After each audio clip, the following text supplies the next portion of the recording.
पहली रात तेरे संग। शादी की चहल पहल के बाद घर अब शांत था, पर उस कमरे के भीतर अवनी का दिल धड़क रहा था। घूंघट के पीछे छिपी वो मुस्कान, जिसमें एक नई जिंदगी का संकोच और एक पुराने प्यार की मिठास दोनों समाये हुए थे। लाल जोड़े में सजी अवनी पल पल अपने दिल की धड़कनों को काबू में करने की कोशिश कर रही थी। जब कमरे का दरवाजा खुला और राघव अंदर आया, वो राघव जिसे पिछले 5 सालों से उसका दिल जुड़ा था, जो अब उसका पति बन चुका था।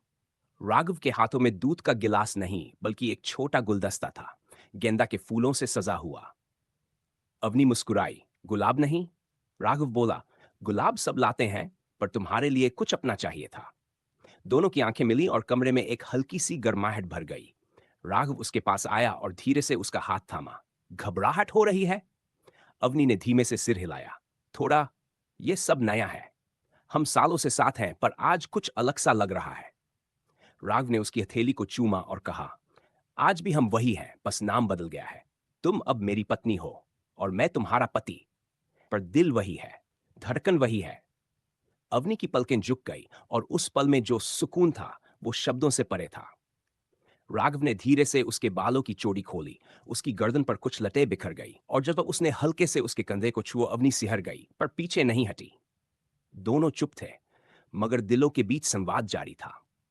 कमरे में चांद की रोशनी बिखरी हुई थी और उनकी सांसें एक लय में चल रही थी। राघव ने अवनी की आंखों में देखा। क्या मैं तुम्हें अपने पास ला सकता हूं? अवनी ने हौले से सिर हिलाया और राघव ने उसे अपनी बाहों में भर लिया। वो आलिंगन किसी शारीरिक भूख का नहीं, बल्कि आत्मा के मिलन का प्रतीक था, जिसमें वर्षों की दोस्ती, विश्वास और अपनापन शामिल था। अवनी ने अपनी उंगलियां राघव की पीठ पर फिराई और पूछा, क्या हम अब बदल जाएंगे? राघव ने मुस्कुराकर कहा, हम और भी गहरे हो जाएंगे, एक दूसरे में। उस रात उन्होंने एक दूसरे को देखा, छुआ, समझा, बिना जल्दबाजी, बिना किसी औपचारिकता के। जब राघव ने उसके कानों के पीछे हल्का चुंबन लिया, तो अवनी ने उसकी गर्दन में बाहें डाल दी, जैसे बरसों से यही पल जीना चाहती हो।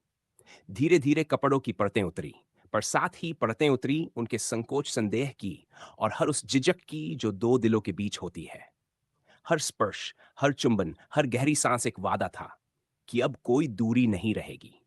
उनका प्रेम सिर्फ शरीर तक सीमित नहीं था, वो आत्माओं का संगम था, दो जीवनों का मिलन। रात लंबी थी, मगर उन्हें समय का होश नहीं था। कभी अवनी हंसी, कभी शर्मा गई, कभी राघव ने उसके बालों में अपना चेहरा छुपा लिया, तो कभी उसकी कमर पर हाथ फेरते हुए खुद को उस एहसास में खो दिया।